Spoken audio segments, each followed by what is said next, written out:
contratos de ingeniería.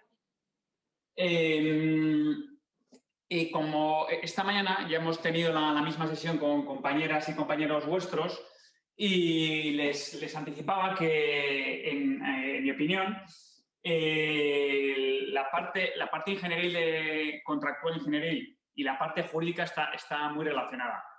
Yo les contaba una anécdota yo creo que fue el año 2002, 2003. Tuve que hacer una due diligence de una compañía que estaba en Cádiz. Me acuerdo más que era febrero, era en pleno carnaval, llegamos ahí, estaba casi todo cerrado, para el cabreo de nuestro cliente, que estaba el registro mercantil cerrado, todo, Hacienda cerrada, y bueno, pudimos hacer poca cosa.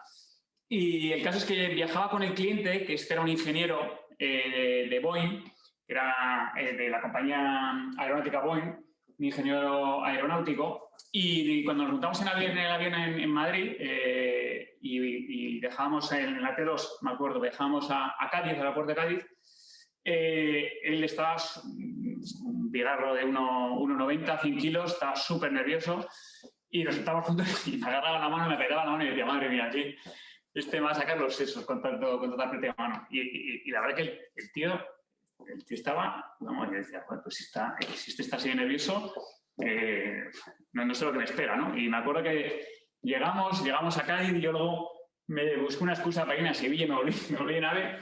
Y el fin de semana, ese mismo fin de semana que fui con, me gusta mucho el monte, fui con amigos a la Sierra de Gredos y uno de mis amigos es ingeniero y yo todo el rato le miraba a él, a ver cómo se pone el arnés, a ver si él está seguro, poniéndose los crampones, a ver si él está seguro dando mazos al piolet en el corredor de nieve, a ver si él está seguro montando la reunión con los tornillos de hielo, y yo todo el rato le miraba al ingeniero.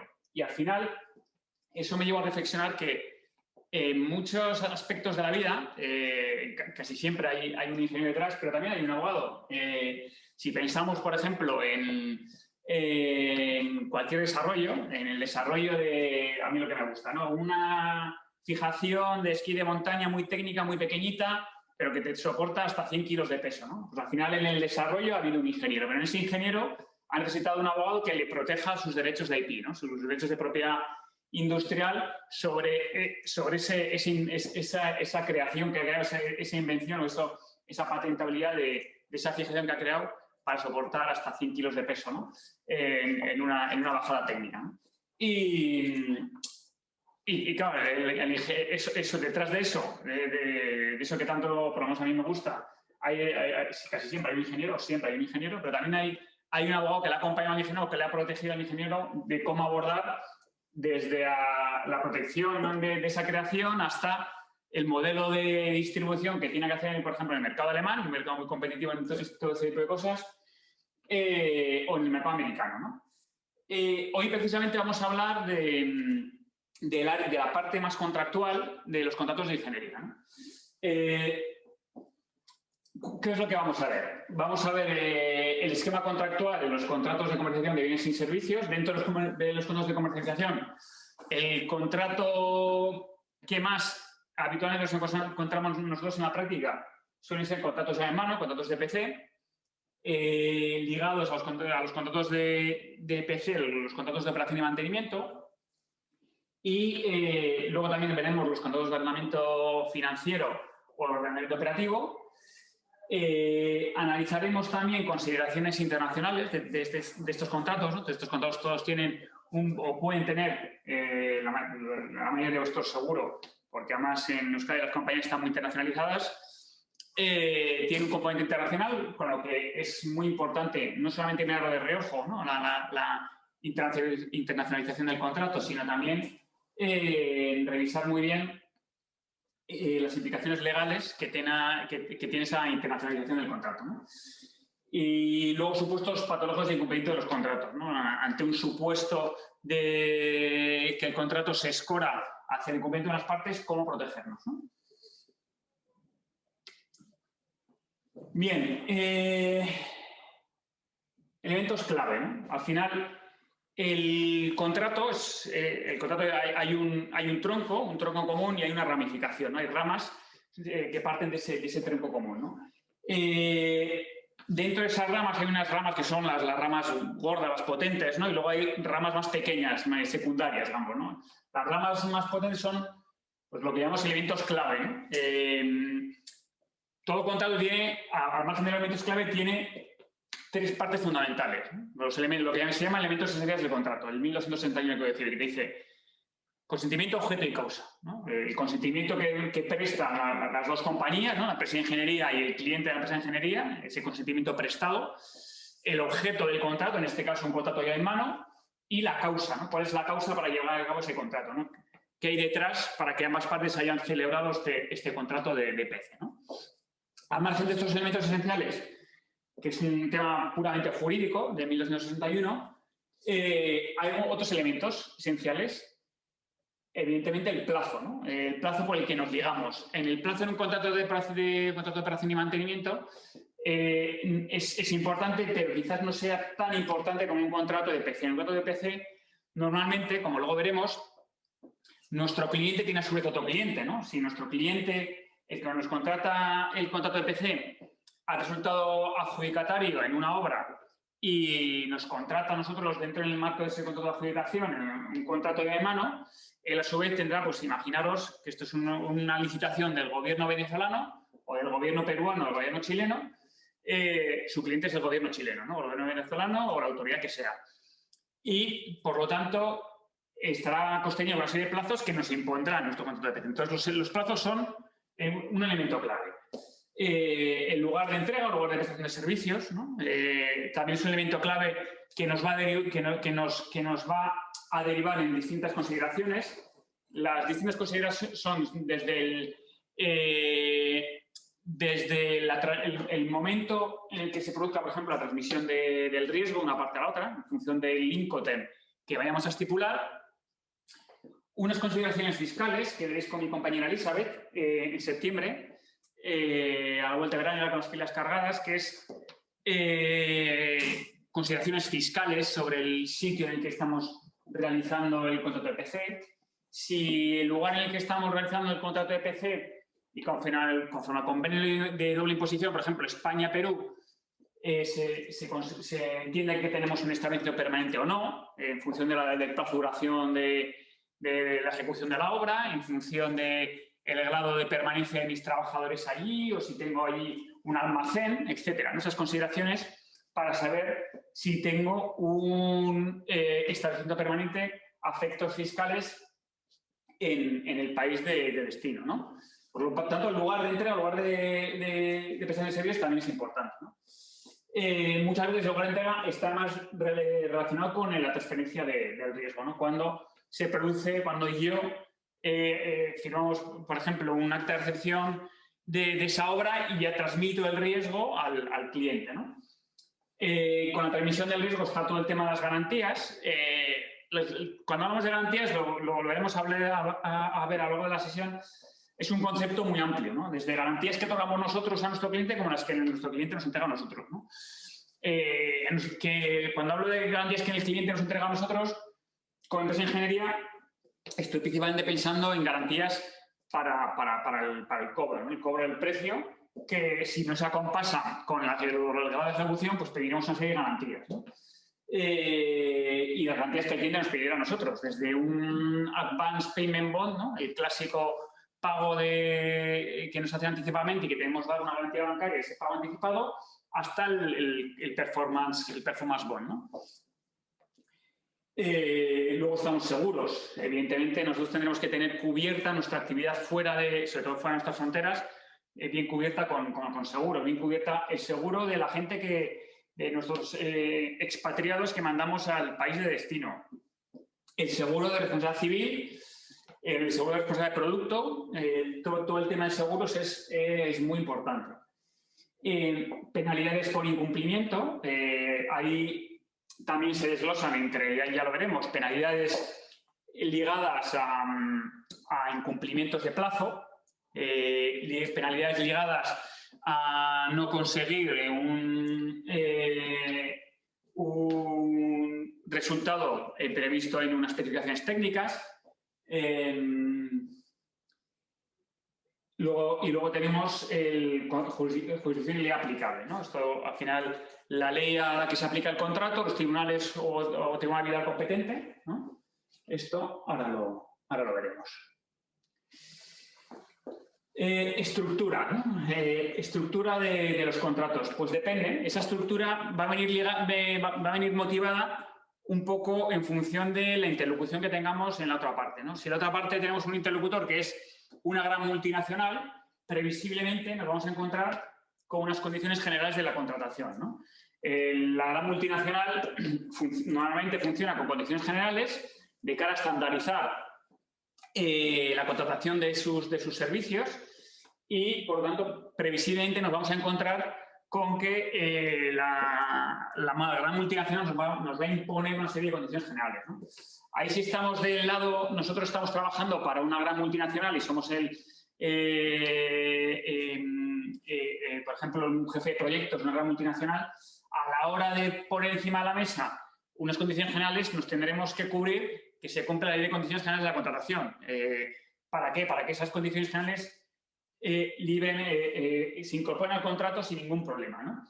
Si estamos nosotros, si somos una ingeniería en el que nos contrata Siemens, por ejemplo, para la fabricación de unas piezas de caucho de no sé qué, pues entonces ahí seremos nosotros que tendremos que vigilar que esas condiciones generales realmente las podamos cumplir. Y si no nos vamos a poder cumplir, tendremos que tener unas condiciones particulares, esas condiciones particulares que prevalecerán sobre las condiciones generales, en el que ya estableceremos aquellas excepciones a las condiciones generales, ¿no? Oye, pues yo este plazo estas condiciones generales no lo voy a poder cumplir. O el plazo de pago en 90 días que has establecido tus condiciones generales para mí es inaceptable, porque yo el plazo de pago que tengo con mis proveedores es a 60 días y además es el máximo legal aquí en España. Por lo tanto, eso también lo cambio, ¿no? Entonces, eso lo articularé a través de las condiciones particulares, ¿no? También es posible que nosotros ya estemos sofisticados y tengamos unas condiciones generales de la contratación, que seamos nosotros los que pongamos encima de la mesa, mira, estas son mis condiciones generales de la contratación. A la hora de prestar un servicio o de realizar un suministro, estas son mis condiciones generales de la contratación.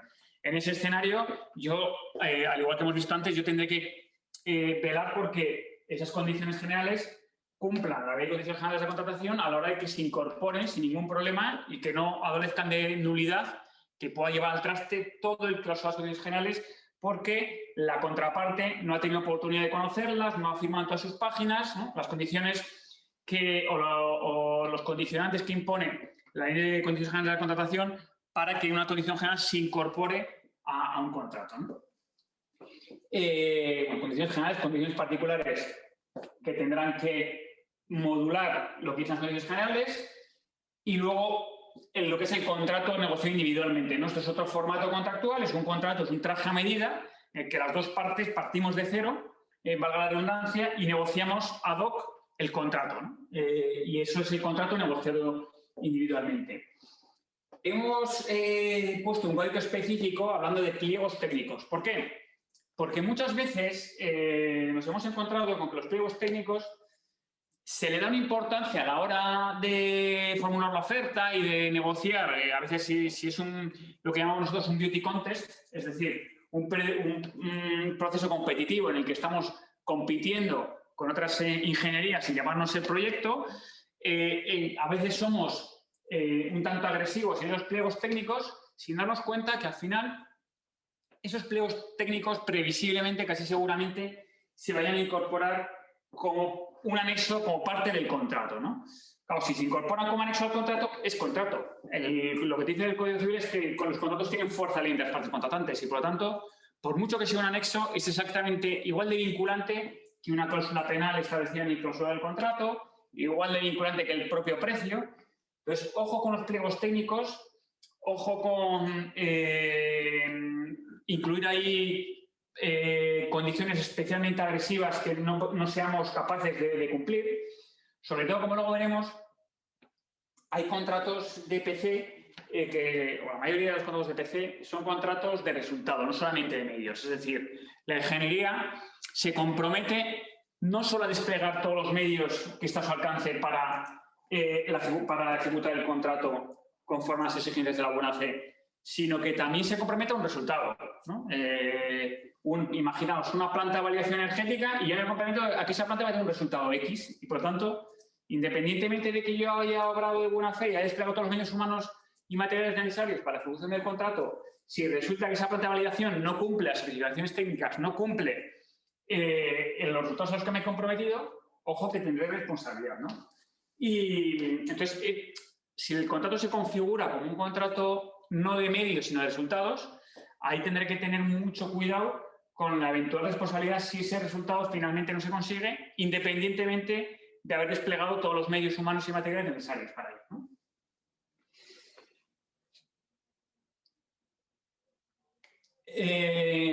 Contratos ya de mano. Al final, los contratos ya de mano tenemos un EPCista, el contratista, tenemos nuestro cliente y muchas veces el cliente, como os decía, estos contratos ya en mano, hay varias partes que intervienen al margen del cliente y el EPCista, ¿no? Que es el que firma el contrato de EPC. Al final, el contrato de EPC a veces se suscribe entre dos partes o a veces entre muchas partes porque el EPCista no es una sola ingeniería, a veces es un concurso de varias ingenierías que se unen en UTE, una unión temporal de empresas, para la ejecución de un proyecto, ¿no? Cuando nos unimos en unión temporal de empresas para la ejecución de un proyecto, ahí seguro que todos lo tenéis muy en mente, pero claro, una unión temporal de empresas, que a veces pensamos, no, vamos en UTE. ¿Qué es en UTE? No, pues vamos a una sociedad que tiene un CIF. Una sociedad que tiene un CIF. No, una UTE no es una sociedad. Una UTE no tiene personalidad jurídica. Una UTE es una figura, una joint venture, sin personalidad jurídica propia e independiente de los miembros de la UTE. Entonces, si vamos como EPCistas en un contrato de joint venture a través de una UTE, nosotros respondemos personal y solidariamente, las empresas de ingeniería que forman la UTE, de la ejecución del contrato junto con el resto de miembros de la UTE, pero respondemos solidariamente con ellos, ¿no? Y por lo tanto, ahí el régimen de responsabilidad solidaria es ex lege y no podemos escapar. Otra cosa es que aguas abajo, aguas arriba con el cliente, la responsabilidad solidaria, y aguas abajo entre nosotros, pactemos una suerte de mancomunidad o una suerte de lo que llamamos es allocation of liability, una redirección de cada una de las responsabilidades en función de las labores que asuma cada una de las empresas de ingeniería, ¿no? Entonces, en ese allocation of liability, dentro del contrato de EPC, hay que tener en cuenta que nosotros vamos a responder frente al cliente junto con el resto de manera solidaria. Y esa allocation of liability nos funciona aguas abajo, pero no aguas arriba, ¿no? Luego, además, estos contratos muchas veces lo que responden es a que hay una licitación, entonces el cliente ha concurrido a una licitación a ser el resultado adjudicatario y a su vez el cliente tiene un cliente, ¿no? Que es el dueño, ¿no? O es el contratista principal que es el que adjudica la obra a un contratista, al cliente, a nuestro cliente, y es el que a nosotros nos contrata bajo la modalidad llave en mano la ejecución del contrato, ¿no?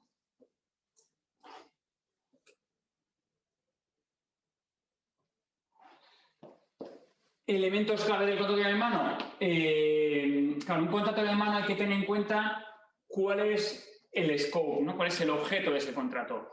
Muchas veces el diseño no forma parte del scope de los servicios de ingeniería, ¿no? A veces a mí me dan un diseño y yo lo que hago es un desarrollo sobre la base de ese diseño. O me dan un diseño y lo que hago es elaborar sobre ese diseño, codiseñar un resultado final, modular ese diseño para las especificaciones técnicas que me ha dado el cliente y tener un resultado y suministrar unas piezas conforme a ese resultado, ¿no? Claro, el componente tecnológico es fundamental y aquí ya las derivadas de la protección de los derechos de propiedad industrial es fundamental, ¿no? Ahí en todos los codesarrollos, principalmente una cotitularidad de esos derechos protegibles o no,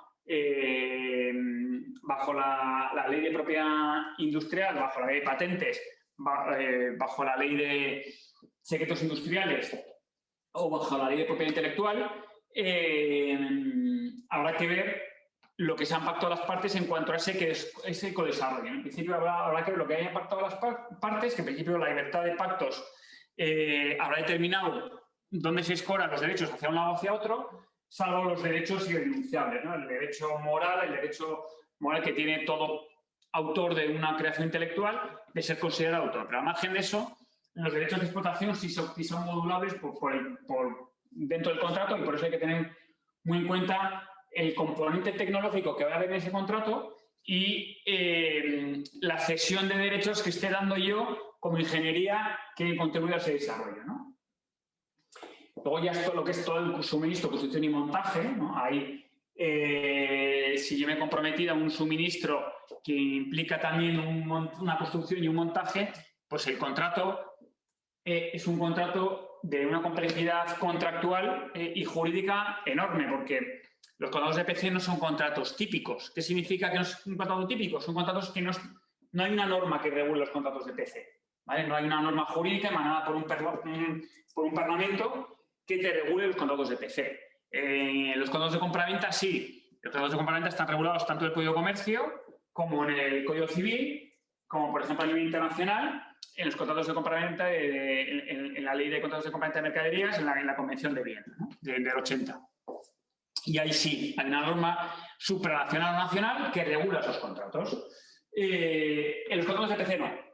En contratos de PC no hay una norma a la que remitirnos, a la que ir en búsqueda de una solución ante una vacío contractual, y por lo tanto nos encontramos contratos atípicos y que beben de la naturaleza de muchos contratos. Beben de la naturaleza de un contrato de suministro, beben de la naturaleza de un contrato de construcción, de un contrato de montaje.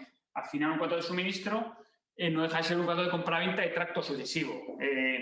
Cuando hablamos de tracto sucesivo en el área contractual, nos referimos que hay una concatenación en el tiempo de una serie de obligaciones, ¿no? En un contrato de compraventa, por ejemplo, de un inmueble, si yo me voy a cambiar de pabellón y voy a firmar un contrato de compraventa, suscribir un contrato de compraventa de un inmueble para depositar ahí una serie de mercancías o para directamente trasladar mi actividad allí, yo lo que hago es, bueno, tengo un contrato de compraventa de pabellón que es un contrato de tracto único.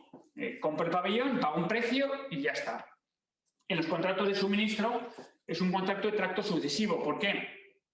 Porque a lo largo del tiempo yo voy suministrando una serie de piezas y me van pagando un precio a lo largo de una serie de años, ¿no? Durante el tiempo del suministro. El contrato de construcción al final no deja de ser más un contrato de arrendamiento de obras o arrendamiento de servicios, en función de cómo lo hayamos configurado, ¿no? Y ahí también hay una norma, el Código Civil, que te lo regula, ¿no? Y el montaje, exactamente lo mismo, ¿no? que sea el contrato de construcción. Otros elementos clave de los contratos de manos es el punto de los subcontratistas. Al final, en estos contratos es muy difícil, o es prácticamente imposible, que yo sea capaz de alcanzar todo el scope del contrato. Y por lo tanto, lo que necesitaré será de tirar de subcontratas, tirar de terceras empresas que me provean a mí de bienes o servicios para a su vez yo suministrárselo a mi cliente, ¿no?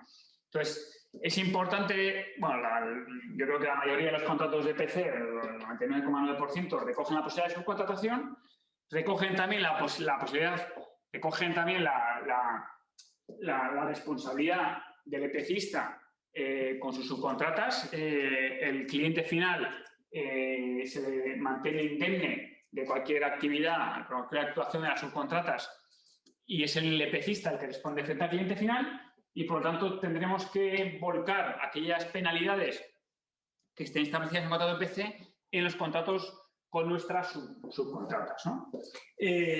Ahí lo comentamos esta mañana, al hilo una pregunta muy atinada que ha hecho no sé si es una compañera o un compañero vuestro, y es que a veces merece la pena recoger como un anexo al contrato ya la relación de la subcontrata, ¿no? ¿De cara a qué? De cara a, quizás, si estamos asesorando nosotros, estáis vosotros más en la parte, en vuestro caso como abogados, en vuestra casa como ingeniería, si estáis en la parte del EPCista, no está de más que el cliente final conozca cuáles son vuestras subcontratas, dé el visto bueno a esas subcontratas y en cierta medida esté consintiendo la actividad de esas subcontratas, ¿no? Por mucho, bueno, luego puede, igual quizás pongan en el contrato que la responsabilidad del EPCista frente a su contrata es total y que deja totalmente independiente al cliente, pero bueno, oye, si nosotros recogemos ya un anexo,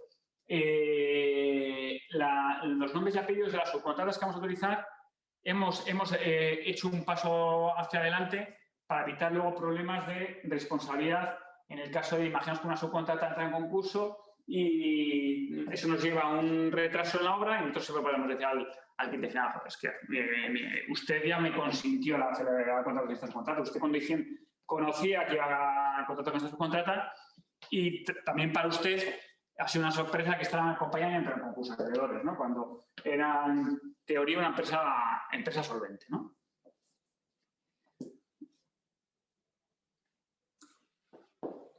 Las obligaciones principales de un contrato de llave en mano, la verdad es que las obligaciones de un contrato de llave en mano son muy amplias.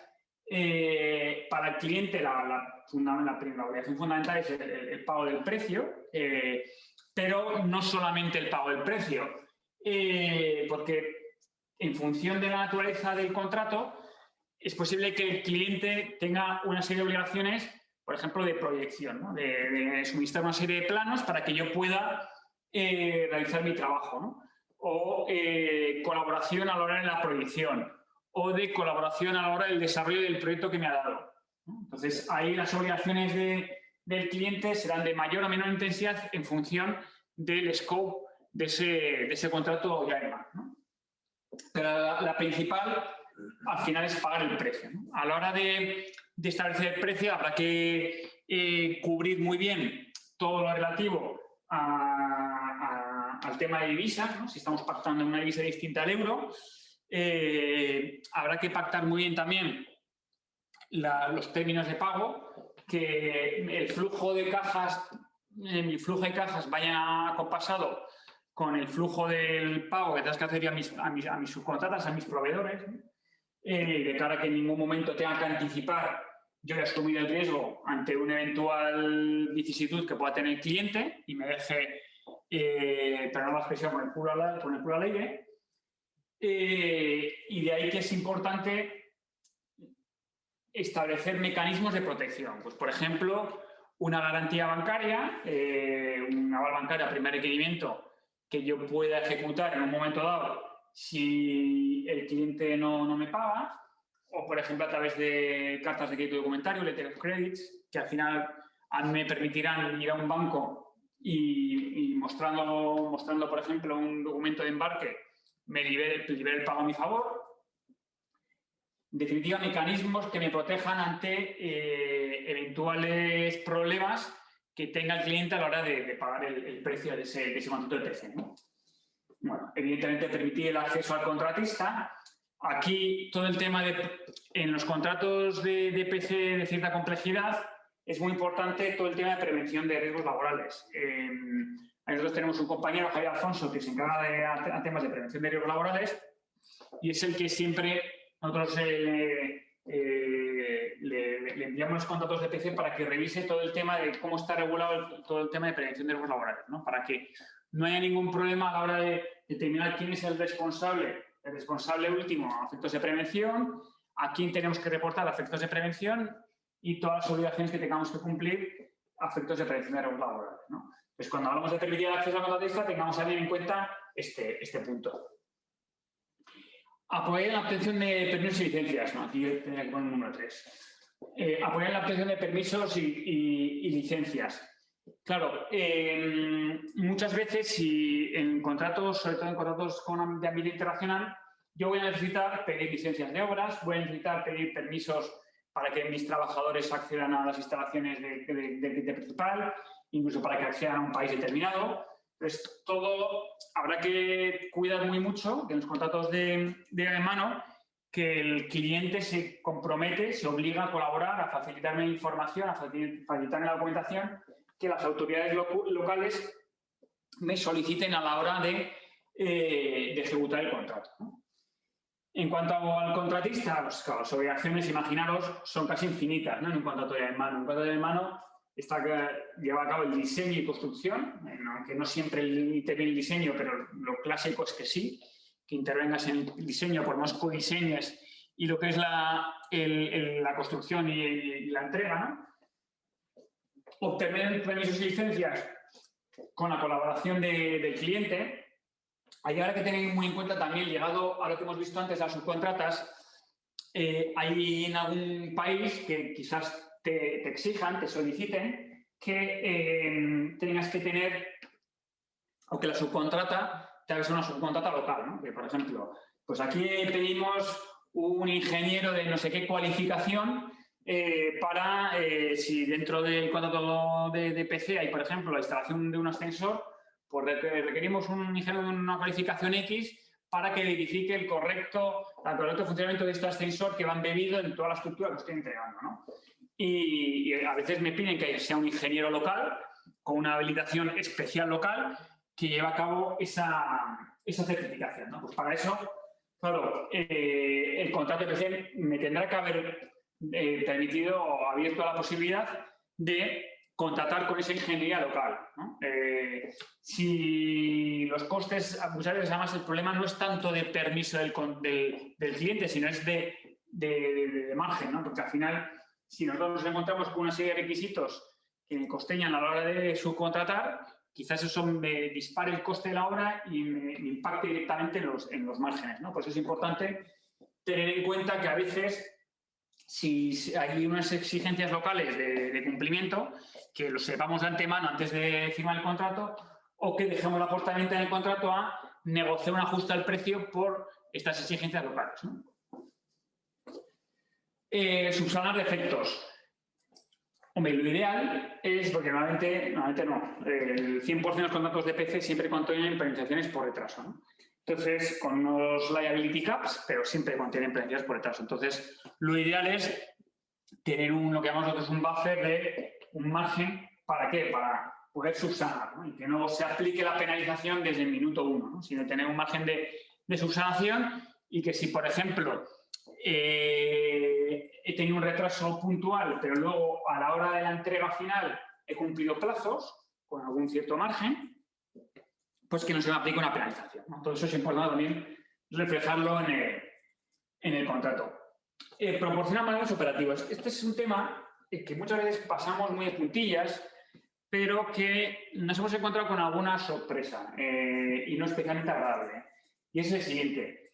Puede haber algún tribunal que considere si yo, a la hora de ejecutar el contrato de mano, proporciono unos manuales operativos de cómo, por ejemplo, una planta de validación energética, de cómo se tiene que operar esa planta, aunque yo no sea el operador, si tengo esos manuales operativos y forman parte del contrato, a veces, o por lo menos alguien puede tener la aceptación de escorrer la responsabilidad hacia el EPCista si hay un problema en la operación, ¿no? Es que yo estoy operando la planta de validación conforme al manual operativo que me ha dado el EPCista. Y el EPCista dice, pero es que yo no estoy operando la planta, no la estoy manteniendo. Pues ojo con los manuales operativos, si forman parte del contrato, y ojo con las recomendaciones que estemos dando a la hora de operar o mantener una planta o una instalación que estemos entregando, ¿no? Porque nos podemos encontrar con sorpresas que no estábamos dispuestos nosotros a dar una garantía sobre esa operación o ese mantenimiento y resulta que indirectamente la estamos dando al facilitar un manual operativo y no deja claramente que la responsabilidad en cualquier caso no será del EPCista, sino será del que lleva a cabo la operación y el mantenimiento, ¿no?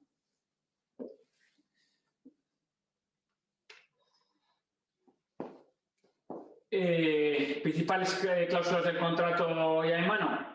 Ya hemos avanzado, diseño el proyecto, lugar de construcción, lo que avanzábamos antes, ¿no? Es importante ver el cumplimiento de la normativa local a efectos del lugar en el que se va a llevar a cabo la construcción. Es importante ver a efectos fiscales si tengo o no un establecimiento permanente en el lugar en el que vaya a ejecutar la obra o prestar el servicio.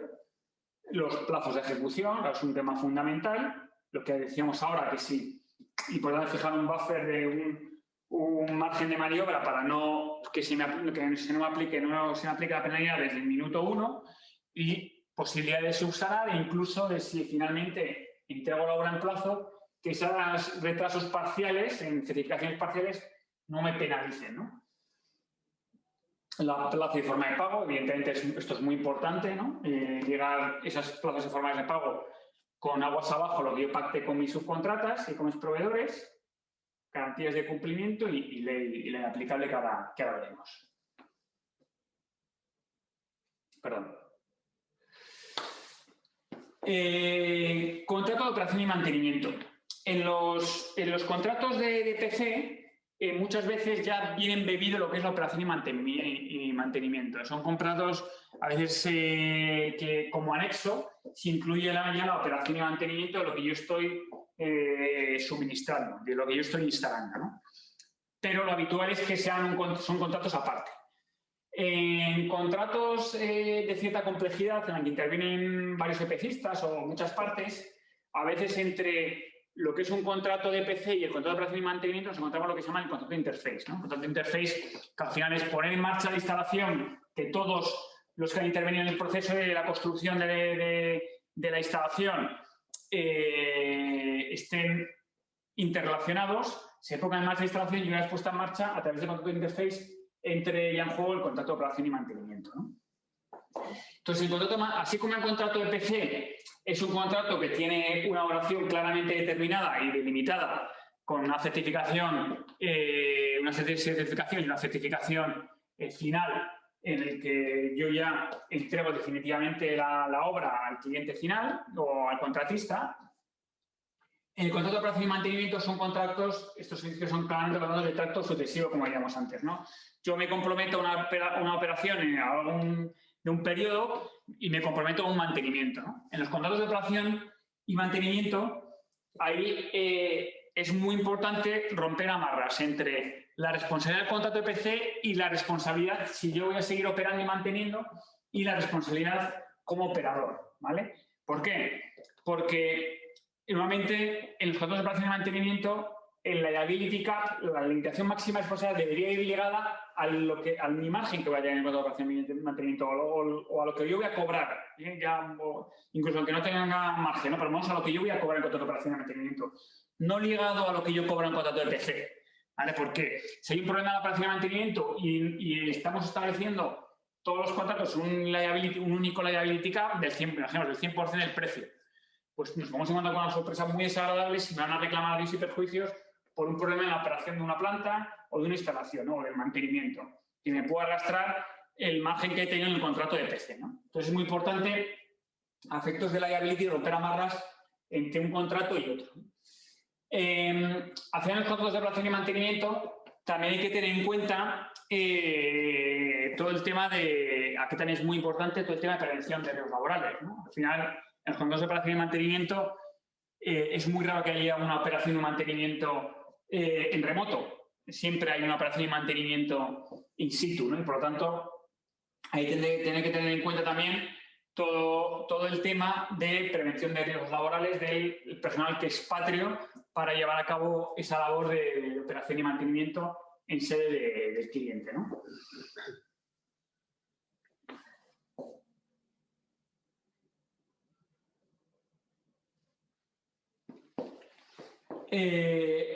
Al final, en el contrato de operación y mantenimiento, muchas veces entramos con márgenes muy justitos en el contrato de PC, pensando en recuperarlos en el contrato de operación y mantenimiento.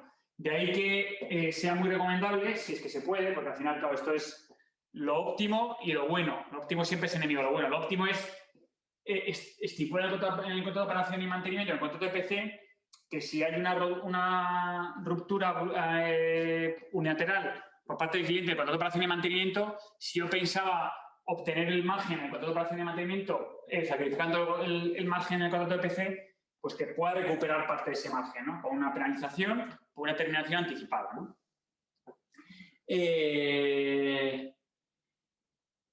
Al final, en el contrato de operación y mantenimiento, al cliente le permite flexibilizar la gestión de sus propios recursos humanos, ¿no? Porque al final nosotros estamos apostando y aportando el conocimiento, el know-how a través de nuestro personal, de nuestros ingenieros.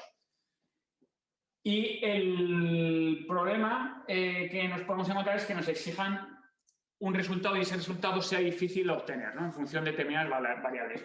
Ahí es muy importante que a la hora de negociar el contrato seamos claramente conscientes de que si nos comprometemos a un resultado, que tengamos vías de escape, ¿no? Pues, por ejemplo, si a la hora de la proyección surgen problemas, pues porque la planta la vamos a construir en tal sitio y ha tenido que haber un cambio de ubicación por una serie de licencias, autorizaciones que no hemos, a nivel local que no han podido ser obtenidas, quizás el resultado de la instalación sea distinto en un lugar y en otro, ¿no? Pues eso, preverlo expresamente, ¿no?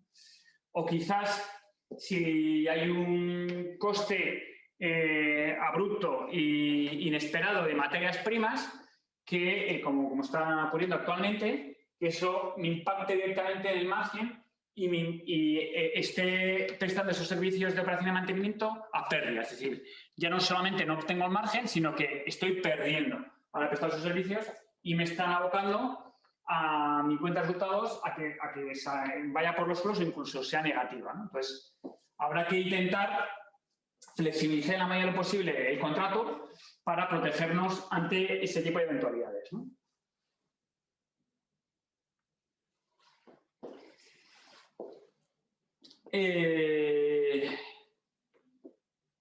En los contratos de operación y mantenimiento, bueno, los tipos de contrato en función del tiempo y materiales, a precio cerrado, lo que apuntábamos ahora, ¿no?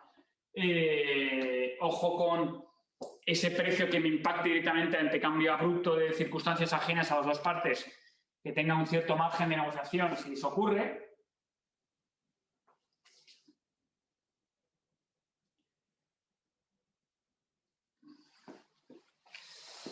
Fases del contrato. Esto en los contratos de operación y mantenimiento es precisamente un tema fundamental, ¿no? ¿Por qué? Porque al final, en la preparación y firma de un contrato de operación y mantenimiento muchas veces ocurre en el momento en el que estoy firmando el contrato de PC. Es decir, un momento muy inicial, un estadio muy inicial del proyecto, un estadio que todavía el proyecto es un embrión. A la hora de ejecutar el contrato de EPC, luego nos podemos encontrar con que esos términos y condiciones del contrato de operación y mantenimiento se han quedado cortos, se han quedado escasos, se han quedado obsoletos, ¿no? Entonces, a la hora de, aunque muchas veces el contrato de operación y mantenimiento ya se firma cuando se firma el contrato de EPC y se somete a condición suspensiva a que se haya puesto en marcha la planta, intentar tener margen de maniobra para, si no se cumple el ceteris paribus, si no se cumplen las condiciones que estaban previstas en el contrato a la hora de firmar el contrato de PC, que tenga margen de maniobra, ¿no? Por eso la preparación y firma de un contrato de operación de mantenimiento, yo creo que hay que siempre darle una vuelta de tuerca más de lo que se suele dar, ¿eh? Porque muchas veces solemos dedicar mucho tiempo al contrato de PC, que es el que más nos ocupa en el corto plazo, y el contrato de operación y mantenimiento al final tiramos mucho de modelo y no deja de ser un anexo al contrato de PC y ya entrará en vigor cuando se entregue y nos podemos encontrar con sorpresas.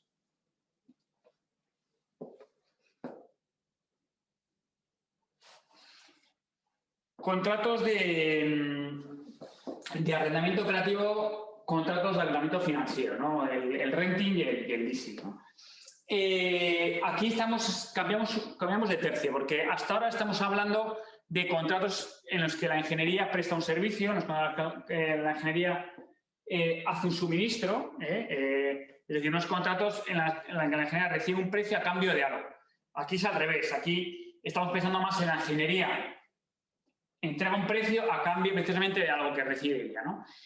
Porque muchas veces todos estos contratos de ingeniería lo que conllevan es que me tenga que adecuar mis instalaciones o invertir en inmovilizado para afrontar ese proyecto, ¿no? Entonces, ahí tendré que tener en cuenta cómo financiar esa adquisición del inmovilizado material, ¿no?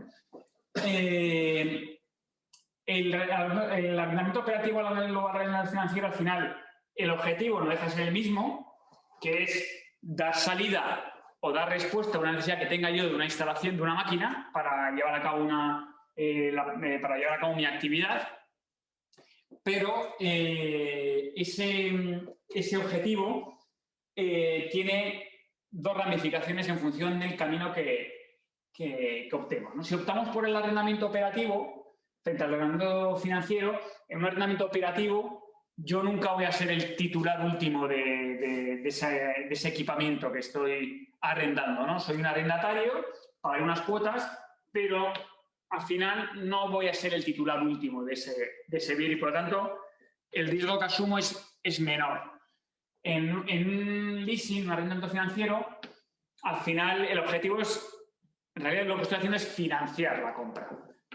Mi objetivo final es ser el propietario, activarlo en mi inmovilizado material, pero a través de una financiación. Y para eso acudo a una entidad de renting, en el caso del arrendamiento operativo, o una entidad de leasing, en el caso de un arrendamiento financiero, para que me financie, en este caso, en el caso del arrendamiento financiero, me financie esa compra, ¿no? Entonces, ¿opción de compra en el arrendamiento financiero? Sí, sin lugar a dudas. En el arrendamiento operativo, no.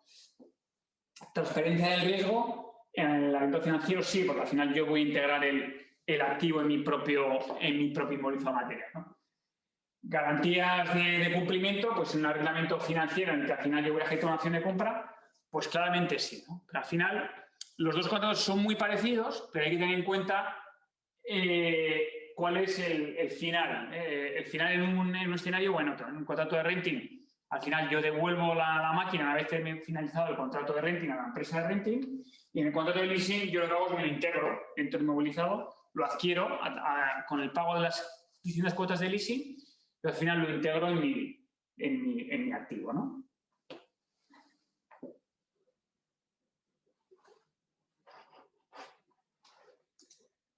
A ver, más cosas. El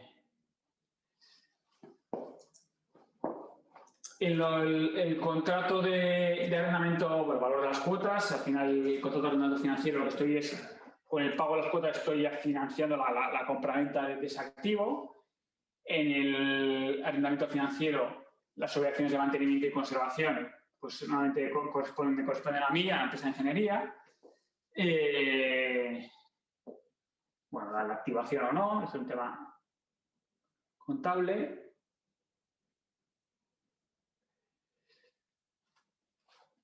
Y consideraciones internacionales. Esto es un tema, yo creo que es muy importante porque al final las empresas en Guipúzcoa en particular y en Euskadi en general estamos todas muy internacionalizadas. Al final nuestros clientes la mayoría están fuera. Tenemos clientes domésticos, pero la mayoría de nuestros clientes están fuera de nuestras fronteras y, por tanto, el componente internacional es fundamental, ¿no? Saber las reglas de juego en un contrato internacional yo creo que es muy importante. Entonces, en el seno de la Unión Europea aplica lo que se llama el Reglamento Roma 1, ¿no? El Reglamento Roma 1 que te regula, el Reglamento Roma 1 te regula la ley aplicable a las obligaciones contractuales en el seno de la Unión Europea. Aunque no solamente en el seno de la Unión Europea, también es posible que una sociedad en el seno de la Unión Europea contrate un suministro con una entidad fuera de la Unión Europea, por ejemplo, con una entidad, con una sociedad turca, que todavía no soy miembro de la Unión Europea, y se aplica el Reglamento Roma 1, porque por lo menos una de las partes del contrato está en el seno de la Unión Europea y, por lo tanto, está dentro del ámbito de aplicación del Reglamento Roma 1. ¿Qué te dice el Reglamento Roma 1? Que al final autonomía de las partes, ¿no? ¿Qué significa autonomía de las partes? Pues que las dos partes vamos a pactar libremente qué ley queremos que aplique al contrato, ¿no? Nosotros, ingeniería de aquí, pues intentaremos pelear porque se aplica la ley doméstica. ¿Por qué? Por varias razones, pero principalmente porque nos sentimos más cómodos jugando en Anoeta que jugando en San Mamés, ¿no? Nosotros nos sentimos cómodos jugando aquí porque conocemos el campo, conocemos el césped, dormimos en casa y al final nos sentimos mucho más cómodos jugando en territorio conocido. Lo mismo con los contratos. Si aplicamos la ley doméstica, sabemos que hay un Código Civil, sabemos que hay un Código de Comercio, que son equilibrados, que recogen obligaciones recíprocas para las dos partes y, por lo tanto, el terreno del juego es conocido, la aplicación práctica también y nos sentiremos mucho más cómodos. Por lo tanto, esto es un punto muy a favor de pelear la aplicación doméstica. En su defecto, ¿por qué decimos en su defecto? Claro, en un mundo ideal siempre hay contrato, ¿no? Eso es un mundo ideal. La realidad nos demuestra que no siempre hay un contrato. Evidentemente, en contratos completos, como un contrato de PC, sin duda, siempre hay un contrato, pero hay ocasiones en las que el día a día nos lleva a que realmente no hay un contrato. ¿Por qué? Pues porque la realidad comercial es muy distinta a la realidad negocial, ¿no? Si yo tengo me escribe un cliente, me manda un correo electrónico y me pide que le haga un suministro de no sé cuántas piezas por correo electrónico o por fax y me hace una hoja de pedido, pues igual no firmamos un contrato de suministro ad hoc y lo hacemos el intercambio de la voluntad de las partes es el intercambio de los correos electrónicos, ¿no? Te mando esto, este es el precio, estas son las condiciones. OK. Y ese OK que yo respondo, ya hemos intercambiado oferta y aceptación, ¿no? Y hay una oferta y he aceptado la oferta sin que haya modificaciones, ¿no? Si yo en lugar de ese apoyo hubiera puesto condiciones a su oferta, estaríamos lo que se llama una nueva oferta. Eso sería una nueva oferta. La nueva oferta significa que estoy contraofertando a mi cliente y te tiene que aceptar. Si acepta el cliente, ya habría un contrato entre las dos partes. Porque hay un intercambio entre contraoferta y aceptación. Intercambio de voluntad entre las dos partes, precio, plazo y resto de condiciones y, por lo tanto, ya tenemos un contrato. Aunque no haya formalizado un contrato por escrito, ese intercambio de correos electrónicos ya estaremos ante un contrato. Por lo tanto, el mundo ideal es que la autonomía de las partes fija la ley aplicable, pero en ese intercambio de correos electrónicos no hemos fijado la ley aplicable al contrato. Pues el artículo 4 del Reglamento Roma 1 nos dice cuáles son los elementos para saber, ante defecto de pacto, qué ley se aplica, ¿no? Si el suministro de bienes va a ser en España, pues se aplicará la ley española. Si el suministro de bienes va a ser en Italia, pues se aplicará la ley italiana, etcétera, ¿no? Al final, o si el servicio se va a prestar en Italia o el prestador de servicio está en Italia, pues se va a aplicar la ley italiana, ¿no? Entonces, hay que tener en cuenta que en defecto de pacto, el artículo 4 del Reglamento Roma 1 nos establece una serie de variables para saber qué ley aplica a ese contrato de dos empresas que no están localizadas en el mismo territorio nacional. Decía lo de que en el mundo ideal hay contratos y en el mundo real muchas veces no. Por eso volvemos al debate antes de, bueno, pues igual merece la pena que tenga condiciones generales de contratación y esas condiciones generales de contratación a mi departamento comercial las tengan encima de la mesa para, conforme mandan una oferta, adjuntar esas condiciones generales de contratación, ¿no? Y luego ya veremos si son aceptados o no por el cliente final, pero bueno, por lo menos tener ese comodín de tener un documento contractual que nos sirva, que nos proteja de elementos fundamentales como puede ser el límite máximo de responsabilidad, como puede ser penalidades por incumplimiento de plazos, como pueden ser tribunales competentes en caso de controversias, etcétera, ¿no?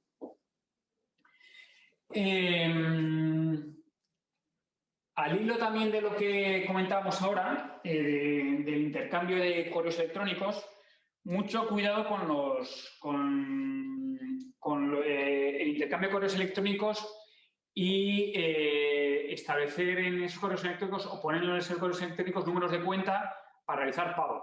Ya sabéis, el phishing ahora está en la orden del día y hay muchas veces que nos encontramos, cada vez la sofisticación es mayor. Entonces, nuestra recomendación siempre es, repito, en el mundo ideal en que hay contrato, siempre poner el número de cuenta embebido en el propio contrato. En el propio contrato se incluye el número de cuenta, ¿no? En ese contrato que nos hemos intercambiado, que yo imprimo, que yo leo impreso y veo cuál es el número de cuenta en el que me hacen ingreso y lo valido con mi director o mi directora financiera, ahí no va a haber problemas. Pero si en el mundo real, que no es el ideal, en el que no hay un contrato físico firmado por dos partes y hay ese intercambio de correos electrónicos, está habiendo muchísimas suplantaciones de identidad en el que si al final nos suplantan la identidad de la persona que está mandando el correo electrónico con la misma dirección, igual han cambiado una letra y que no nos damos cuenta, y por un número de cuenta distinto al número de cuenta que yo he puesto, ¿no? Entonces, el pago que hace el cliente no es a mi número de cuenta, sino es a una cuenta distinta, ¿no? Por eso, mucho cuidado, al margen de lo que hablábamos ahora de las condiciones generales, también mucho cuidado con intercambiar correos electrónicos con datos económicos, datos financieros, datos de cuentas corrientes, porque podemos ser objeto de una suplantación de identidad y que el pago se realice en una cuenta corriente que no es la nuestra, ¿no? El pago, no sé, para el cliente nos hace un pago y en principio no sería liberatorio, pero luego ya te metes en la pelea de quién es la responsabilidad, de si yo tengo los elementos de seguridad informática necesarios para haber impuesto medidas para evitar el phishing, etc. Ahí nos podemos encontrar ante una batalla judicial interminable. Y ahí la recomendación es que si en el mundo real no vamos a tener un contrato físico, que por lo menos lo que sea el número de cuenta lo validemos muy bien, muchas veces a través, si puede ser, a través de un certificado emitido por mi banco en el que quede claro cuál va a ser dónde se va a realizar la transferencia, verificarlo por teléfono o como fuera, para evitar esta suplantación de identidad que tan a la orden del día está.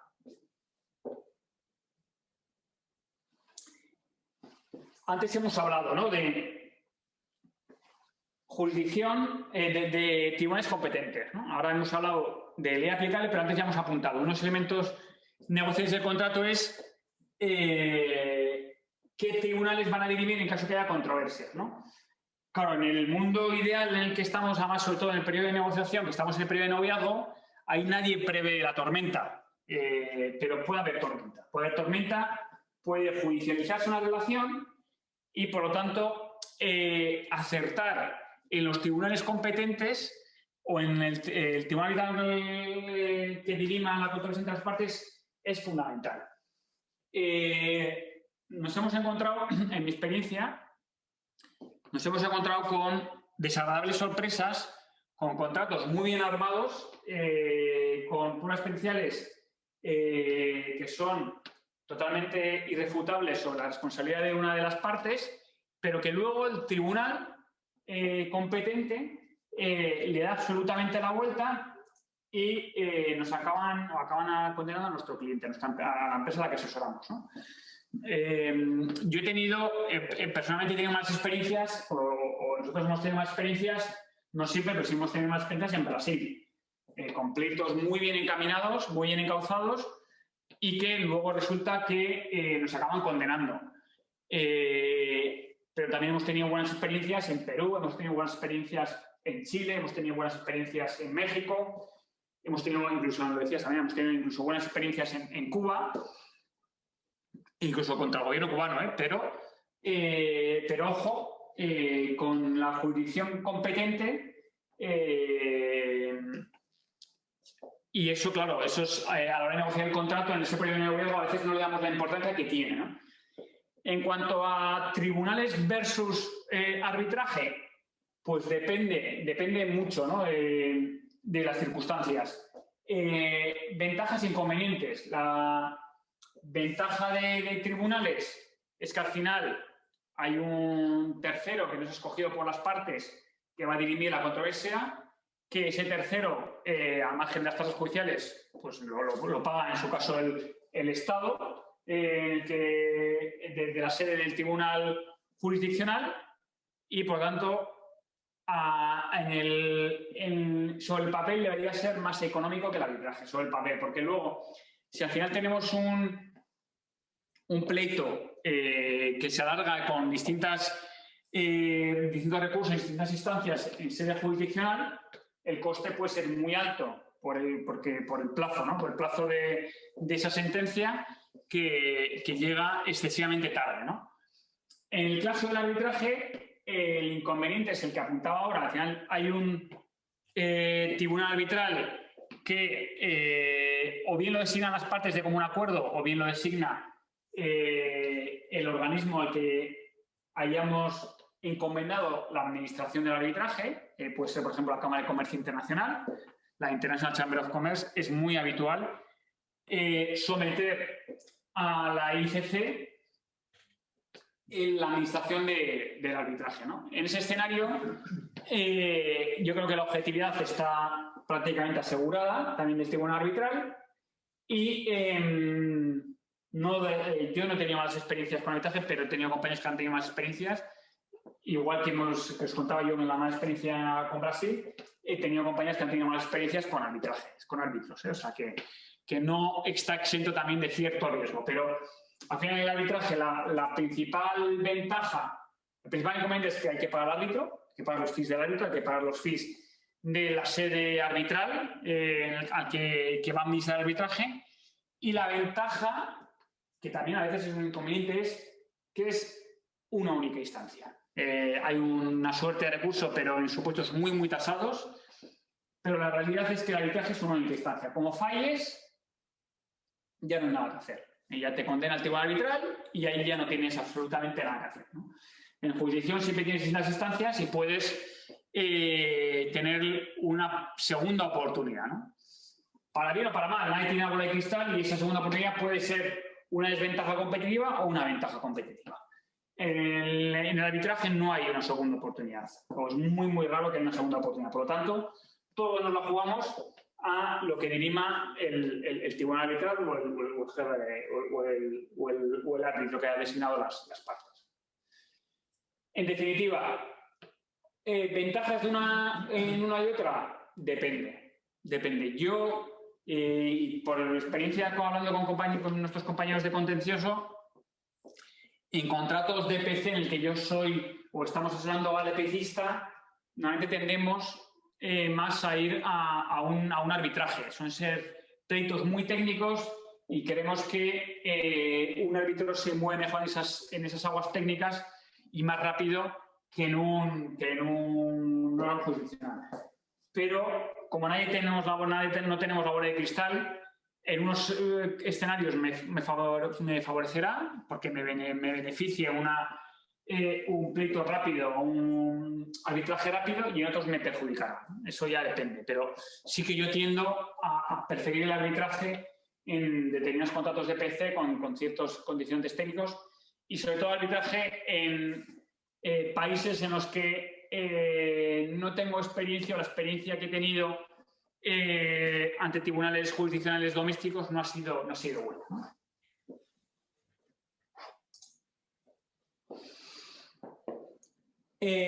Más consideraciones de los contratos como compañía internacional. Incoterms. Antes hablábamos que al final, si no, la ley emanada por los estados, por los parlamentos de los estados, esa es una ley que aplica a las partes, a veces de manera imperativa, independientemente de lo que hayamos hecho en el contrato, a veces de manera dispositiva, porque la podemos modular por contrato, pero es una ley que aplica. Junto con esta ley imperativa, esa ley dispositiva emanada por los parlamentos, emanada por organismos supranacionales, como puede ser la Convención de Viena, el Comparendo Internacional de Mercaderías del 80, luego tenemos lo que llamamos la lex mercatoria. ¿Qué es la lex mercatoria? La lex mercatoria es una ley que normalmente emana de la práctica contractual, por ejemplo, emana de la Cámara de Comercio Internacional, que formula lo que son los Incoterms y los actualiza. De la última actualización de 2020 los va actualizando prácticamente cada 10 años, con la realidad práctica, la experiencia práctica que le ha dado la práctica negocial internacional, ¿no? Entonces, la lex mercatoria al final no es una ley que se aplique, salvo que las partes se acojan expresamente a esa lex mercatoria, porque no está emanada por ningún organismo nacional y supranacional que pueda vincular a las partes, pero que sí está emanada por instituciones profesionales internacionales que tienen mucha dilatada experiencia práctica, y por lo tanto que las partes deciden acogerse a esa lex mercatoria. Los Incoterms es parte de esa lex mercatoria, pero no solo es lex mercatoria. También, por ejemplo, los principios UNIDROIT también es lex mercatoria, y que las partes libremente pueden someter un contrato a los principios unidos. En el caso de los Incoterms, bueno, pues dependerá de en qué lado estemos, ¿no? Si estamos suministrando o si nos están suministrando, ¿no? Los dos extremos, el ex-works, al final, yo como suministrador estoy súper cómodo porque es el cliente el que tiene que venir a mis instalaciones, a mi fábrica, se encarga absolutamente todo, desde el montaje, perdón, desde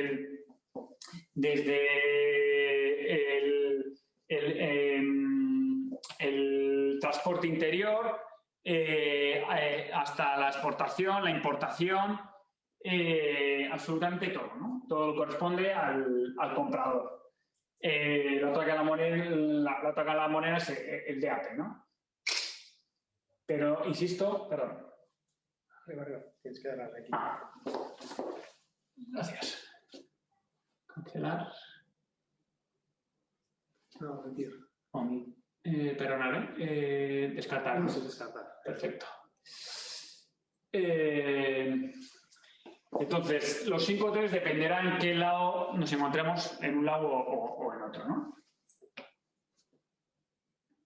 Antes me salían los gastos de la carga y descarga, que antes no me salía. Supuestos patológicos. Claro, aquí estamos hablando de supuestos en los que el cumplimiento del contrato ha adolecido de una serie de efectos. Estamos hablando de un cumplimiento defectuoso o estamos hablando directamente de un incumplimiento, no un cumplimiento defectuoso, sino un incumplimiento porque,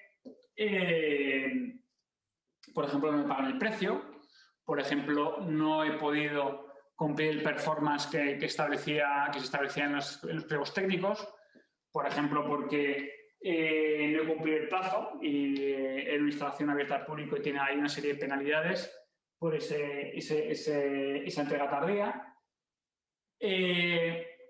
Aquí la pregunta clave es si es un incumplimiento esencial o no. Ahora, si estamos ante un incumplimiento esencial que no cabe subsanación, ante un incumplimiento esencial que no cabe subsanación, que es el peor escenario, ahí en principio, Código Civil Mano, en 1124, lo que te dice es que la parte afectada por el incumplimiento puede optar por la terminación del contrato. La terminación de un contrato de PC es complejísima porque requiere la destitución de las aportaciones, es decir, yo tendría que, imaginaros, desmantelar la instalación, devolver el precio, ¿vale? Porque yo restituyo el precio que me han pagado, tengo que desmantelar y en su caso más daños y perjuicios. O sea, el roto puede ser monumental, puede ser de campeonato, ¿no? Ante un incumplimiento esencial. Por eso hay que tener muy en cuenta modular ese incumplimiento esencial en contratos de PC. Si es un contrato de un suministro puntual, bueno, pues un incumplimiento esencial, pues me devuelven la mercancía y devuelvo el precio, ¿no? Pero bueno, al día siguiente continuamos. En un contrato de PC, un incumplimiento esencial y una aplicación estricta de 1124 nos puede abocar pues, incluso al cierre, ¿no? Por eso es muy importante modular los incumplimientos esenciales en los contratos de PC, ¿no? En cualquier caso, siempre es mejor un acuerdo que un pleito. O sea, al final un pleito, primero, que mi recomendación siempre es hacer un ejercicio de autocrítica. Al final, a todos nos gusta cómo trabajamos, cómo lo que hacemos y muchas veces pecamos de decir, no, esto tiene que estar bien por narices. Seguro que lo hemos hecho bien, mis ingenieros han ido ahí y han hecho las mediciones. Esto seguro que hay un error en cuanto de cálculo por parte del proyectista que no he sido yo. Pero hay que hacer ese ejercicio de autocrítica. Es mejor hacer un ejercicio de autocrítica de manera temprana, preliminar y rápida para, en su caso, intentar hacer un acuerdo transaccional rápido. De lo contrario, si vamos avanzando con intercambio de comunicaciones, que empiezan a subirse de tono, empezamos a involucrar abogados, empezamos a retrasarlo todo, volver al momento inicial de una cuota social no va a ser fácil. Entonces, yo siempre recomiendo hacer un ejercicio de autocrítica. Ojo, no quiere decir que una empresa tenga que asumir la responsabilidad. Si realmente lo ha hecho bien, para nada. Tiene que luchar con su verdad hasta el final. Pero si realmente hay un margen de error o ha habido un margen de error por nuestra parte, que sepamos enseguida asumir esa responsabilidad. Ojo, cuando hablo de asumir, por lo menos de puertas para adentro. Luego de puertas para afuera ya diremos al cliente que no es nuestra responsabilidad, que aquí hay un concurso de culpas. Intentaremos, evidentemente, crear una cortina de humo para conseguir un buen acuerdo transaccional. Pero por lo menos de puertas para adentro, sí que hacer ese ejercicio de autocrítica, ver si realmente hemos fallado y en qué hemos fallado y buscar una solución rápida, un acuerdo transaccional rápido antes de que entren nuevas personas implicadas, especialmente los abogados, y sea demasiado tarde para cerrar un acuerdo transaccional. Insisto con lo del ejercicio de autocrítica, pero también insisto en los trapos sucios que lavan dentro de casa. Es decir, ese ejercicio de autocrítica, antes, o sea, yo nunca recomiendo asumir una responsabilidad por escrito, a no ser que sea muy claro y que me interese porque el cliente es un cliente core y voy a cerrar no sé cuántos otros contratos con ellos. Poner negro sobre blanco que yo soy responsable de lo que es fuera, ojo con lo que ponemos, ¿no? Pero sí que ese ejercicio de autocrítica doméstico, interno, y que pueda poner en un análisis DAFO cuál es mi posición y cuáles son las alternativas, ¿no? Pero sí que, en cualquier caso, salvo que lo tenga muy claro que realmente el coste de oportunidad sea muy alto, pues siempre es bueno intentar llegar sí o sí a un acuerdo transaccional, ¿no? Es decir, un acuerdo al margen de los tribunales. Vamos ahora a una serie de cuestiones, ¿no? que creo que son que nos habéis ido trasladando a través del colegio. Yo creo que es bueno que las abordemos, ¿no? Contrato marco.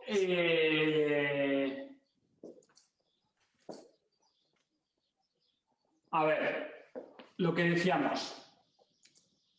Lo óptimo es enemigo de lo bueno. Si el hecho de formalizar un contrato me va a hacer que se adelante la competencia, pues oye, vamos a tirar adelante una orden de pedido, siempre y cuando el riesgo que asumamos sea controlable. Es decir, lo que creo que no sería aceptable es una orden de pedido que ponga en riesgo incluso la viabilidad de una empresa, ¿no? Y al margen de un contrato. Una orden de pedido de un contrato de cierta complejidad en un país en el que el riesgo de litigiosidad es alto, sin un parapeto de un buen seguro o sin un parapeto a veces, para determinados contratos, muchas veces suele ser el problema de la experiencia, ¿no? Pero en determinados contratos, muchas veces conviene, si el plazo de duración va a ser muy largo, conviene constituir una sociedad ad hoc en el país de destino para la ejecución de ese contrato, ¿no? ¿Y para qué? Para crear un ropaje societario que me sirva de parapeto de responsabilidad en caso de que haya un problema a la hora de la ejecución de ese contrato, ¿no?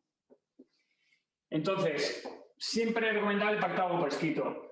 Lo que hablamos antes, lo ideal en un contrato o lo óptimo, si no, ponemos una orden de pedido y lo ideal, pues en esa orden de pedido, intentar adjuntar nuestras condiciones generales de contratación, ¿no?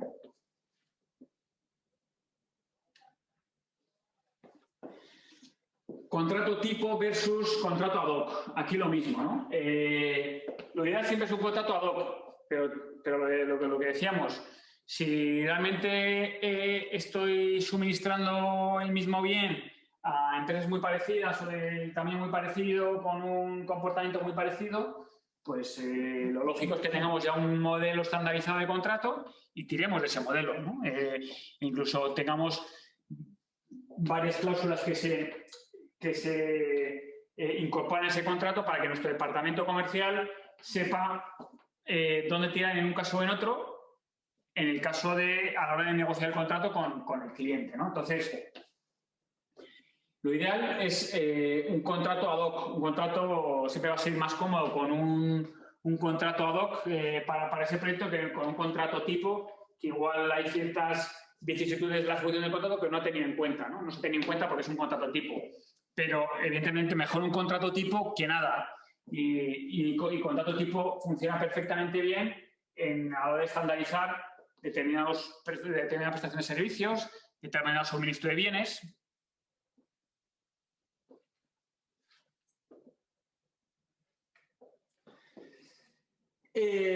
Bueno, costes financieros asociados al contrato. En realidad, claro, los costes financieros, si yo estoy contratando la ejecución si yo soy el que contrato y que voy a pagar un precio, al final, si yo, por ejemplo, voy a financiar lo que es el precio a través de una línea de crédito, pues eso va a tener un coste financiero, ¿no? Muchas veces, o si voy a realizar, por ejemplo, el pago a través de cartas de crédito, ¿no? Entonces, muchas veces esa carta de crédito va ligada a una línea de crédito que me ha dado un banco y yo voy emitiendo cartas de crédito conforme a esa línea de crédito, que eso es una línea de crédito de circulante, de corto plazo, ¿no? Entonces voy emitiendo cartas de crédito conforme a esa línea de crédito que valga la redundancia, que me ha conseguido un banco. Esto tendrá un coste financiero, tendremos intereses, ¿no? Entonces ahí, costes financieros asociados al contrato, ahí tienes un coste financiero, ¿no? También puedes tener coste financiero si, por ejemplo, tú no has previsto bien el flujo de caja, ¿no? El flujo de caja que tiene el cliente con los pagos que tienes que realizar tú a tus subcontratas. Si el cliente te va a pagar a ti a 120 días, en España el plazo máximo de pago son 60 días, pero muchas veces la mayoría de las empresas se lo saltan y establecen plazos de pago muy superiores a 60, ¿no? 90 o 120. Si a ti te van a pagar a 120 días y tú tienes que pagar a 60, incluso a 30, pues ahí tienes claramente un efecto financiero, ¿no? Estás adelantando dinero que luego al cliente no se lo vas a poder exigir porque te va a pagar mucho más tarde, ¿no? Entonces ahí ya tienes claramente un efecto financiero. Si, por ejemplo, te han pedido un advance payment bond, te han adelantado el dinero y tienes que dar un aval bancario de ese pago anticipado, la emisión de ese aval muchas veces también es contra una cuenta de crédito y por lo tanto también tiene un coste financiero, ¿no? Entonces, costes financieros asociados al contrato, pues puede haber muchos, ¿no? A veces también en contratos de cierta complejidad, parte del precio se deposita ante un agente, lo que se llama un agente escrow, una cuenta escrow, y es un agente escrow el que libera los pagos a favor de la parte en función del cumplimiento de una serie de hitos, ¿no? Entonces ahí hay un tercero, que es el agente escrow, que es independiente de las partes y que va liberando los pagos en función del cumplimiento de la serie de hitos, ¿no? Ahí el cliente ya ha adelantado todo el dinero, lo ha depositado en una cuenta escrow y soy yo el que tengo que justificar, normalmente mediante certificaciones, el cumplimiento de la serie de hitos frente al agente escrow y es el que libera el pago, ¿no? Ahí la ventaja es que yo sé que ante el riesgo de que el cliente, por ejemplo, concurse o tenga problemas de financiación, no me da igual porque ya sé que el 100% del precio está depositado en un agente escrow y me va a ir liberando el precio en función del cumplimiento del contrato por mi parte, ¿no?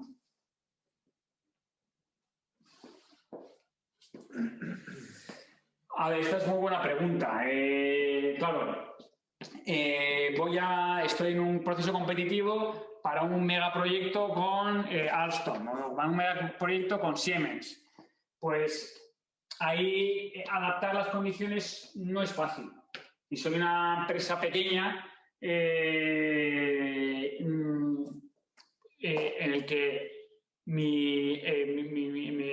el servicio que ofrezco o el suministro que voy a realizar lo puede realizar empresas también de la competencia que están en 100, 200, 300 kilómetros a la redonda, pues evidentemente ahí las posibilidades de negociar el contrato no van a ser muchas. Pero aun y todo, siempre será bueno, a pesar de adherirme a lo que es el contrato de la gran multinacional, por lo menos a través de condiciones particulares, intentar pactar por lo menos alguna condición particular que me beneficie o por lo menos hacer el ejercicio crítico de decir, voy a firmar este contrato, ¿asumo el riesgo sí o no? ¿No? Por lo menos hacer esa labor interna de decir, este contrato es súper goloso, me va a dejar un margen de la pera, pero el riesgo también es tremendo. ¿Asume el riesgo sí o no? Al final, quien no arriesga no gana, ¿no? Pero por lo menos saber que he asumido un riesgo y que, porque claro, las multinacionales también apretarán mucho. Y por lo tanto, las exigencias de un contrato con una multinacional serán muy altas y el grado, por ejemplo, imagínate que te hace un suministro de no sé cuántas piezas y te hace un recall. Saber que voy a ser capaz de afrontar ese recall, ¿no? Y que no se me lleve la empresa por delante. Entonces, si asumimos el riesgo, por lo menos saber que podemos tirar adelante. Y si no, a través de condiciones particulares, intentar modular ese contrato que me está imponiendo la multinacional o esas condiciones generales que me está imponiendo la multinacional.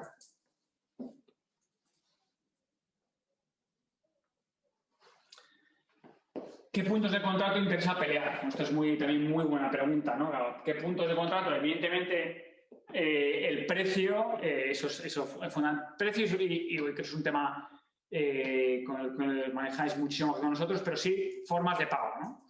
Formas de pago y garantías en cuanto a formas de pago, ¿no?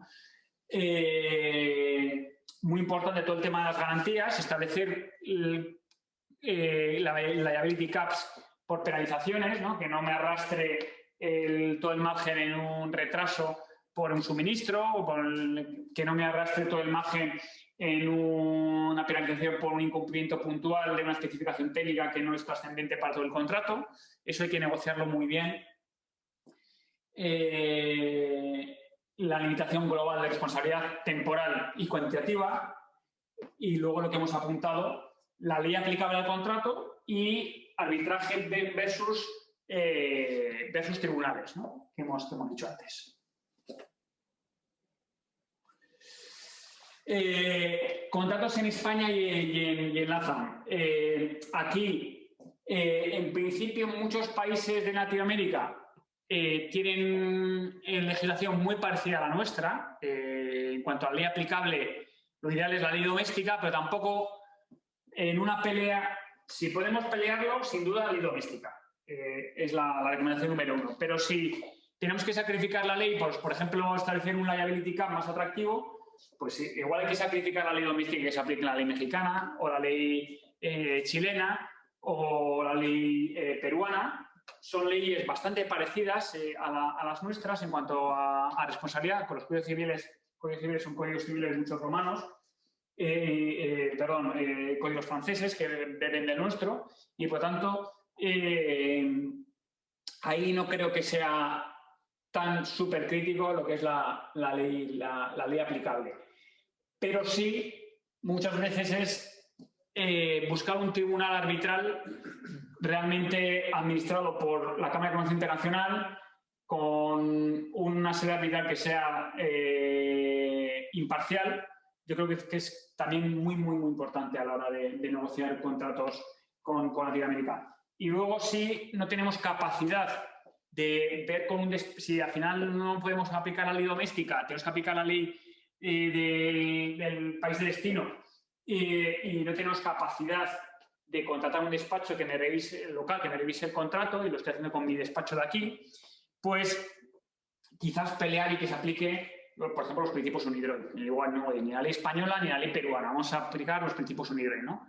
Pues buscar esa lex mercatoria que quizás nos salve de algún susto si vamos a aplicar la ley de destino y no hemos tenido en cuenta con un despacho local cuáles son las implicaciones de aplicar esa ley de destino.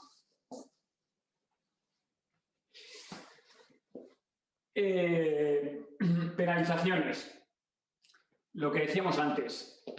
Acuerdo transaccional, ser transparente, principalmente puertas hacia adentro, que haya una reunión de todo el equipo técnico y realmente desnudarnos y ver dónde tenemos el problema y si tenemos realmente el problema porque hemos hecho una medición que no es la correcta o en uno de los planos no hemos interpretado de la manera correcta, saber cuál es nuestro pecado y, sin perjuicio de no exteriorizarlo frente al cliente, negociar bien la cuota transaccional rápido para evitar ese riesgo que podemos tener ante un pleito. Pero al final también es lo que hablaba antes, es el criterio de la imputabilidad. Si realmente el incumplimiento no va a ser imputable a mí, pues evidentemente saber defendernos, ¿no? Y por mucho que sea una gran multinacional, pues saber defendernos y decir, no, es que este incumplimiento no es mío, es el cumplimiento de tus ingenieros que me han mandado unos planos que están mal acotados, ¿no? Por ejemplo.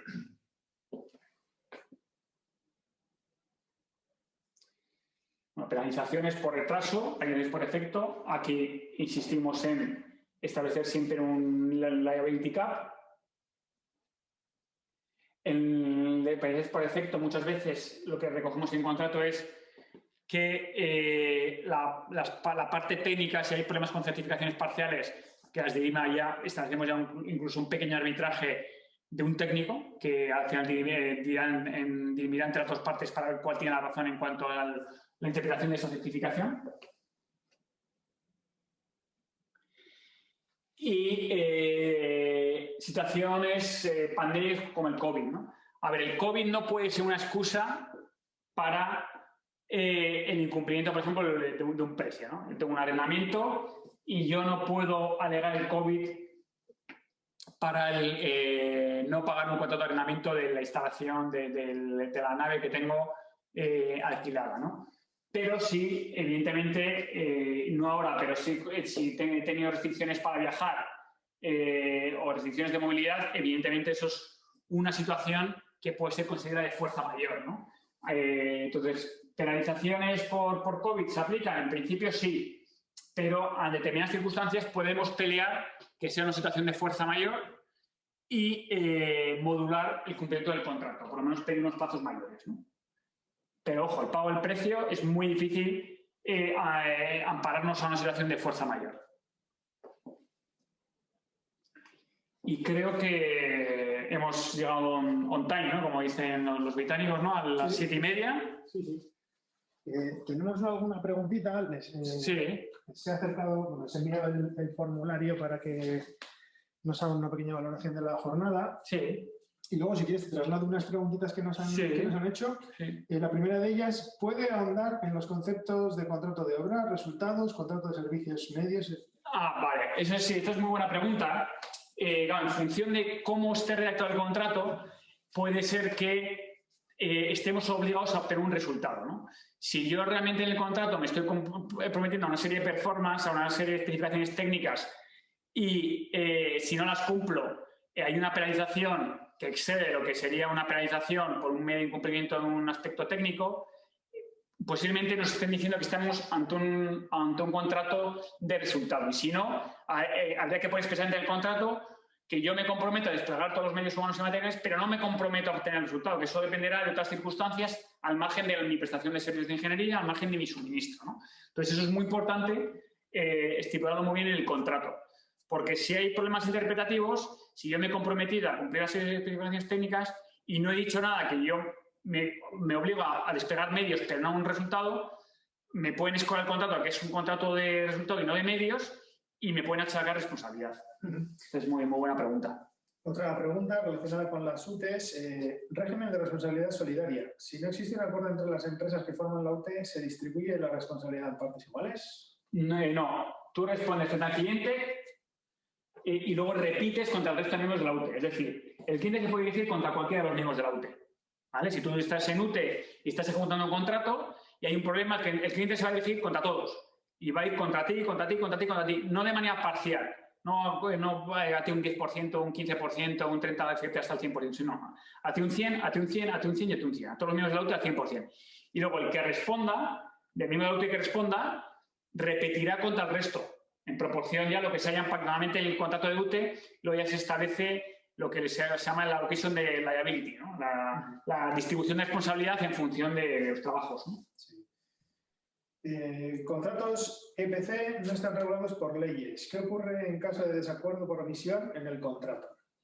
Vale, si no se dice nada, en un contrato de EPC no se estableció qué ley se aplica al contrato.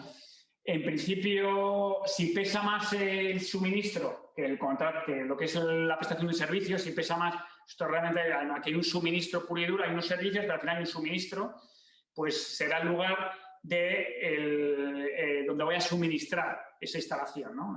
Será la ley aplicable al contrato el lugar donde vayas a hacer esa instalación, ¿no? Porque es donde realmente se arraiga más el contrato, se escora más el contrato hacia ese lado y la ley aplicable será la previsiblemente será la de ese país, ¿no?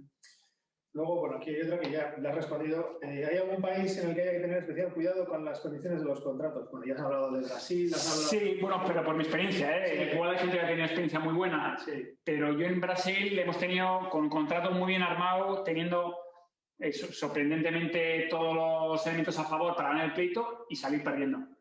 Evidentemente, sospechamos de una mordida del tribunal, pero salir perdiendo.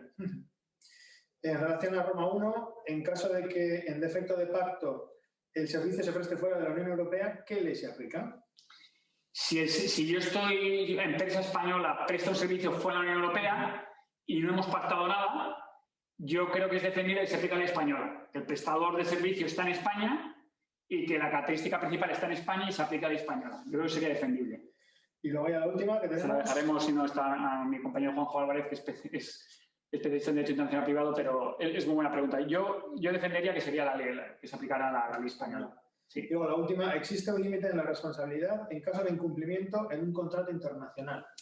Existe límite. Si no has establecido en un contrato un límite, en principio el límite no es lo que dirima el tribunal. El tribunal a veces establece como límite máximo. El Código Civil no te establece un límite máximo de responsabilidad. Te dice que si tú incumples un contrato por culpa o negligencia, ¿vale? Si no es por caso fortuito, pero es por culpa de negligencia, respondes de los daños y perjuicios causados, los que hayas causado. Sin límite. Sí. Por eso siempre los contratos establecemos un límite por más del 100% del precio. Como máximo el 100% del precio. Encima no voy a... ¿no? Pero si no has establecido el límite, pues lo que diga el tribunal. El tribunal es soberano para establecer el 100% o el 200%. Muy bien, pues nada, Pablo, pues darte las gracias. A vosotros.